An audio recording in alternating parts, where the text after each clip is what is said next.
네, 이제 오늘이 1월 20일이죠. 트럼프 대통령 이제 그 대통령 취임하고 나서 행정명령 한 100개 쏟아낼 예정이라고 그러고요. 어제 만들었던 그 영상 중에서 이제 트럼프 대통령이 말하는 전략자산 이거가 필요한 이유. 그래서 어제 올렸던 영상이 뭐죠?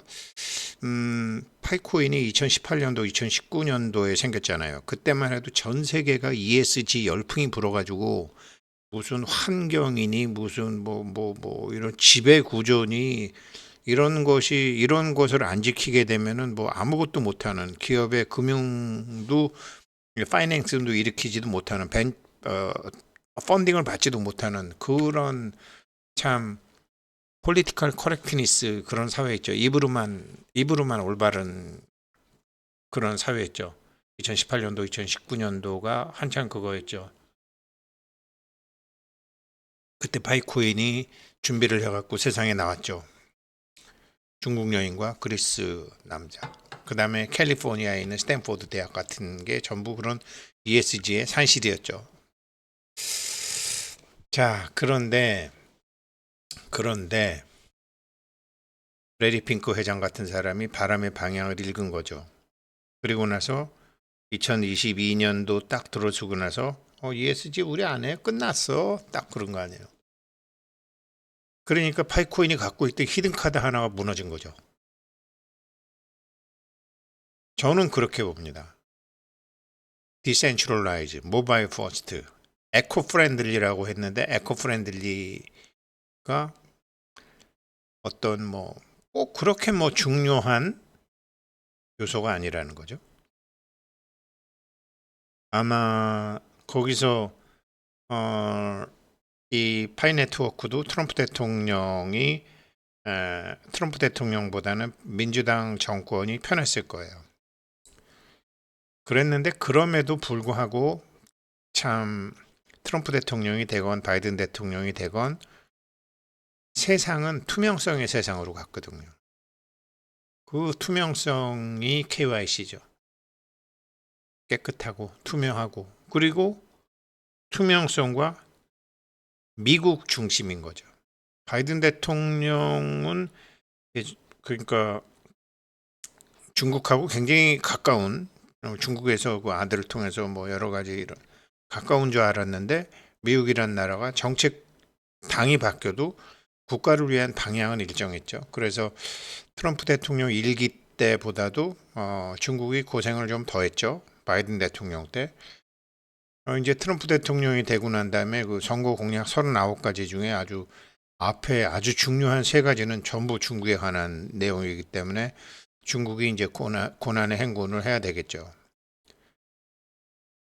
그런 와중에 KYC는 정말로 파이코인의 KYC 정책은 앞에서 ESG에서 날아갔던 그 파이코인만의 어떤 것이 KYC를 통한 트럼프 대통령이 필요로 하는 전략 자산에는 반드시 편입이 될 거라는 거죠.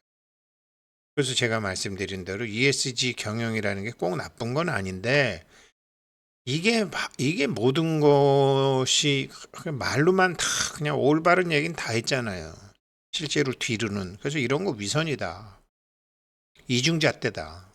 이래갖고 이제 이런 게 레리 핑크 회장이 야 우린 그런 거 안 해.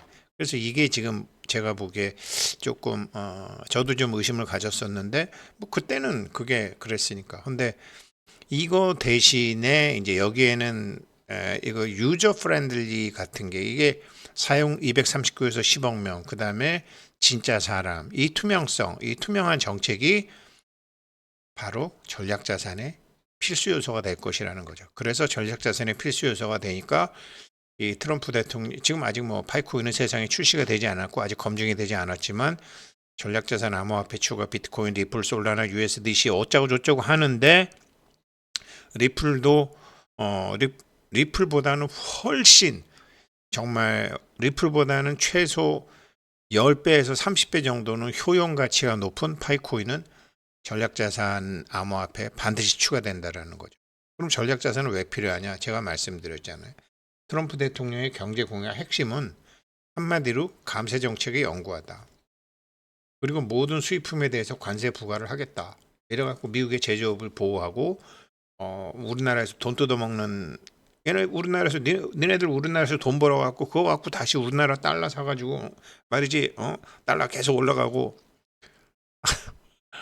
거기다가 주식은 안 사고 채권만 더 사니까 채권 이자 높아지고 영국이 그것 때문에 망했잖아요. 영국 그 누구죠? 아, 저기 한 며칠 하다가 쫓겨난 그 영국 수상 있잖아요. 감세 정책하고 감세 정책하다가 감세 정책하고 돈이 없어졌잖아요. 돈이 없어지니까 거기다가 이제 금리를 영국이 지불해야 될 이자 비용이 높아졌잖아요. 그러니까 그 수상 며칠 못하고 쫓겨났잖아요. 왜 그랬죠? 채권 투자자들이 채권을 팔아버렸잖아요. 그 채권 투매를 일으켜서 영국 수상 쫓아냈잖아요. 그렇게 된 거죠. 이게 위험하다라는 거거든요. 이게 어떻게 해서 왜 위험한 거냐? 자, 소비자 물가가 계속 상승을 해요. 이번에도 보니까 또 올라갔어. 물가가 올라가면 어떻게 되죠? 당연히 금리도 높아지죠. 이게 미국 대통령 되고 난 다음에 금리 인하할 줄 알았는데, 금리를 인하를 못 하겠네. 금리 인하를 못 하겠네. 금리 인하를 못 하게 되면 제조업을 살리고 하는 게 문제가 생기죠. 금리 인하를 못 하면 어떻게 되죠? 채권 발행 이자가 높아지는 거죠. 채권 발행 이자가 높아지고 또 채권을 계속 발행해야 되면 어떻게 되는 거죠? 트럼프 대통령이 큰 소리 쳤던 미국의 국가 부채는 줄이지도 못하고 재정 적자는 더 늘어나는 거죠. 이게 지금 문제거든. 그러면 원인은 뭐냐? 물가가 안 올라가게 해야 되거든요. 물가가 안 올라가게 하려면 돈을 좀 흡수를 하거나 달러를 약하게 해줘야 되거든요. 이게 달러의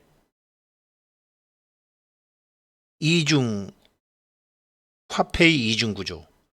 달러하고 증권 이랬는데 증권이 안 돼가지고 지금 십몇 년간 버벅댔지만 암호화폐로 대체를 해가지고 전략자산으로 대체를 해서 달러 유동성을 흡수하는 거죠. 거기에 적합한 코인이 비트코인이라는 거죠. 근데 비트코인 하나 갖고 안 되니까 리플, 솔라나, USDC 하는데 파이코인은 거기에 편입이 될 수밖에 없는 여러 가지 그런 장점들을 많이 가지고 있다라는 거죠. 그럼 보게 되면 이런 거죠. 자, 럼프형의 기대와는 달리 주식시장이 오르지 못하고 있어요. 이게 좀 뭐 이렇게 오르다가 10월달, 11월달 이렇게 오르다가 다시 내리고 있어요. 미국 주식시장이. 이게 올라야 되거든요. 쭉. 근데 이게 오르려면 금리 인하가 돼야 되는데 좀 금리 인하 못할 것 같은데? 금리 인하 못할 것 같으니까 못 올라가는 거죠. 달러가 좀 약해져야 될 것 같은데 달러가 강해지니까 못하는 거죠. 그럼 미국 주식시장이 지금 올라가야 되는데 주춤하고 있는 거죠. 왜 그럴까요? 어떻게 해야지 이걸 풀을까요? 이게 다 전략자산 비축하고 관련이 있습니다. 두 번째, 달러. 달러 약해지기를 바라는데 보세요. 다시 올라갔다가 약해졌다가 다시 달러가 계속 강해져요. 이 약달러 정책을 하기를 바라는데 우리 럼프 형은 자꾸만 달러가 강해지네. 뭐 맨날 미국 망한다, 뭐 미국 이러다가 뭐 못 버틴다 그러면서 이게 약해지는 게 아니라 자꾸 강해지네. 큰일이죠. 그 다음에 이게 달러가 약해지는데 이렇게 되면 미국의 무역 적자국, 미국에서 돈 벌어간 나라들, 중국, 멕시코, 베트남, 독일, 일본, 캐나다, 아일랜드, 한국, 대만, 이탈리아 이런 나라들은 또 달러를 또 엄청 갖고 있네. 미국 국채를 엄청 갖고 있네. 그러면 얘네들은 무역해서 돈 벌어가. 거기서 미국 채권 사갖고 미국에 또 돈을 더 받아가. 이 무역 적자와 재정 적자가 쌍둥이처럼 그렇게 물려져 있는 거예요. 금리가 올라가니까. 그러니까 지금 이게 이런 문제가 있는 거죠. 달러가 자꾸 강해지니까. 이걸 어떻게 해야 되느냐 이거. 이걸 어떻게 푸느냐 이거야. 어떻게 푸느냐. 그래서 전략자산 얘기가 나오는 거예요. 근데 전략자산 중에 이게 리플은 뭐 이상한 맨날 깜빡 왔다 갔다 하는 중국 친구지. 비트코인은 사토시 나카모토가 하는데 이게 가장 큰 쉐어를 미국이 갖고 있지 못하지. 그래서 미국이 주도가 되는 미국이 만드는 암호화폐가 절실하게 필요하죠. 그런데 미국이 만드는 암호화폐는 다른 암호화폐와 뭐가 차별화된 그 무엇이 있어야 될 거 아니야. 다른 암호화폐와 차별 확실하게 되는 게 파이코인이죠.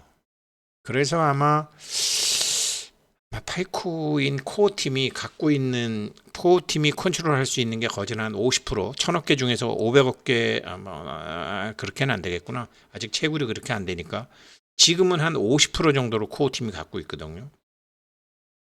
여태까지 채굴한 거 50%를 갖고 있어요. 그럼 어떻게 되죠?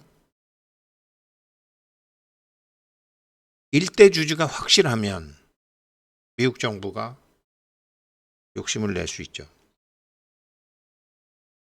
일대 주주가 확실하니까. 안 그러면 사토시 나카모토가 미국하고 해서 트럼프 대통령이 얘기했잖아요. 미국한테 넘겨라. 사토시 나카모토 당신 살아있으면 미국한테 넘겨라. 5%는 갖고 있으니까. 사토시 나카모토가 5% 플러스 알파를 갖고 있겠죠. 그 정도로 절박한 거거든요. 그러면은 괜찮은 암호화폐 중에 미국이 한 30% 혹은 20% 정도 갖고 있으면은 전략적 암호화폐가 되는 거죠. 미국이 총 발행 코인의 20% 정도를 가질 수 있는 암호화폐가 뭘까요? 예요, 예. 예. 그래서 이 에코 프렌들리로 ESG 경영하고는 멀어졌지만 이게 전략자산이라는 팩트 때문에 파이코인은 100불, 1000불, 3000불 3년 내로 간다라고 한간에서 떠도는 말이 뭐 심신이 그랬는지 뭐 누가 그랬는지 모르지만 간다라는 거죠.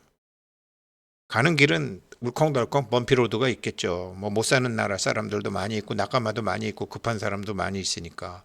그다음에 세계 경제 자체가 지금 얘기한 대로 막 이렇게 이게 여러 가지로 지금 뭐 물가 상승되지 뭐 금리는 이렇지 달러 강세지 하니까 출렁출렁 되겠죠. 그러나 미국을 살리고 세계 경제를 살릴 수 있는 방법은 지금 전략 자산에 달러가 몰려들게 하는 방법밖에 없다라는 거죠. 그럼 바보냐고요. 한국 정부가 한국에도 빠꾸미들인데 미국 이 나라들 말이에요. 이 나라들이 중국이나 멕시코나 베트남이나 독일, 일본, 캐나다, 아일랜드, 한국, 대만, 이탈리아 얘네들이 무역해서 이거 버는 거를 정체를 알 수 없는 이상한 코인 사겠어요? 확실한 걸 사겠어요? 얘네들이 이거 갖고 무슨 코인을 사느냐가 앞으로 암호화폐를 리플을 그렇게 많이 살까요? 비트코인 그렇게 많이 살 수 있나? 못 사요. 제가 중국이나 멕시코나 베트남이나 독일이나 일본, 캐나다, 아일랜드, 한국, 대만, 이탈리아 한국은행 부총재 하던 제 친구가 이제 외환 관리 담당했었거든요. 지금 은퇴했어요. 제 친구 했었었는데 그렇게 국가 재산을 관리하던 친구들이 고민이 많더라고요. 그러면 고민 안 하고 제일 좋은 게 뭐죠? 미국채죠. 미국채만큼 안심할 수 있는 암호화폐가 있냐고요. 근데 만약에 미국채만큼이나 안심할 수 있는 뭐 미국채 정도는 아니더라도 한국 국채 정도 되는 암호화폐가 있다 그러면 어떡할까요? 당연히 포트폴리오에 들어오겠죠. 여기가 파이코인의 핵심이죠. 그리고 아유 이건 제가 이건 뭐냐면 이게 지금 미국 주도의 글로벌 국채 금리가 이렇게 올라가요. 10년 금리가. 한때 4.6이었는데 지금 4.8, 4.9까지 4.8까지 올라가요. 0.01 오르면은 얼마더라? 여기 있어요. 예. 국채 금리 상승은 이렇게 국채 금리가 오른다는 거는 돈을 빌리는데 훨씬 많은 돈이 들어간다는 소리죠. 정부의 이자 비용이 늘어나는 거죠. 계속. 월스트리트 저널에 따르면 국채 금리가 0.1% 오를 때마다 3천억, 10년 동안 3천억 달러래요. 그러면 4.6에서 4.8로 0.2가 올랐죠. 0.2%가 올랐기 때문에 한 6천억 달러가 더 들어가는 거죠. 이자 비용만. 0.1포인트가 3천억, 10년 채권이니까 3천억 달러인데 4.6에서 4.8. 5%에 바짝 다가갔다라는 거죠. 미국의 재정 적자는 더 커지겠죠. 그러면 이거를 전부는 아니지만 이거를 흡수해 줄 수 있는 암호화폐가 있으면 미국은 살죠. 그렇게 되는 거죠. 저는 이 역할을 파이코인이 할 수 있다라고 보는 거예요. 비트코인이나 이런 거는 그렇게 많이 못 해요. 가장 많이 할 수 있는 건 파이코인이에요. 자, 이렇게 또 하나는 뭐냐? 또 하나는 이제 이거죠. 암호화폐. 이 럼피형 기대 충족해요. 시장 심리가 많이 올랐어요. 그런데 비트코인이 오르는 거는 금리 인하하고 비트코인이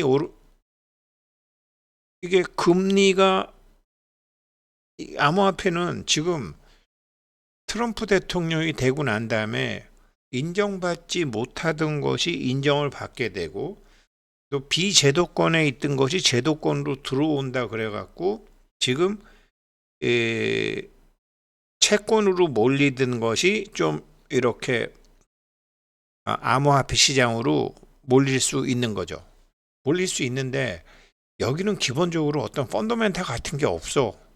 그래서 2008년도에 그 서브프라임 모기지 사건 같은 정크 펀드도 많아. 암호화폐 중에서.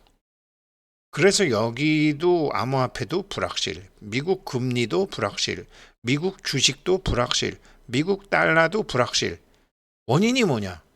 주식, 미국 달러, 미국 무역, 미국 채권 금리, 미국 암호화폐. 이게 다 안정되지 못하는 이유는 뭐냐? 주식시장, 채권 금리, 상품 시장. 주식시장 오르다가 내리고 있죠. 채권 금리 시장 계속 오르고 있죠. 상품 시장 물가 오르고 있죠. 이유가 뭐냐? 문제가 뭘까? 채권이 소비자 물가 지수예요.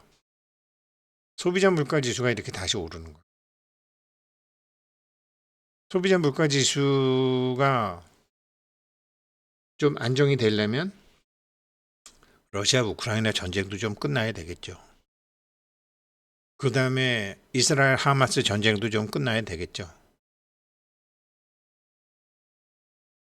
어차피 중국을 세계의 공장으로 만들어서 낮은 물가로 공급을 받던 30년간의 그 몽상은 이제 꿈이 깨졌어요. 이제는.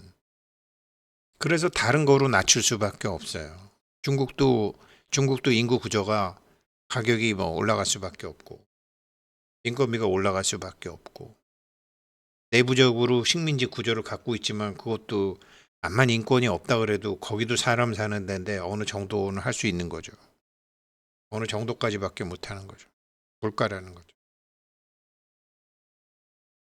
그러면 이 물가를 낮출 수 있는 게 뭐예요?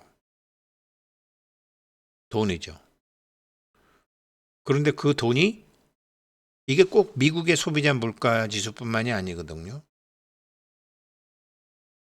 파이코인을 채굴한 사람들이 그것으로 물건을 구매할 수 있게 되면 물가는 낮아지는 거죠. 돈이 안 들어가니까. 찍은 돈이 그렇게 해서 돌아가니까. 그러니까 막혀있던 돈이 흘러가기 시작하니까. 물가지수랑 이런 암호화폐 말고 이게 시장에서의 이게 머니게임 하는 암호화폐 말고 실제 상품의 구매력과 관련이 있는 상품 유통과 관련이 있는 화폐. 달러가 아니더라도 이게 물가 지수죠. 물가를 낮출 수 있는 암호화폐 파이콘. 그래서 이 사람이 이제 제가 어제 하는 것도 얘기했지만 블랙락의 레리 핑크 회장이 이게 세계 경제가 이게 세계의 판이 어떻게 흘러가는지 그 바람의 방향을 잘 아는데 바람의 방향을 잘 알려면 자기가 바람이 되는 수밖에 없다니까요.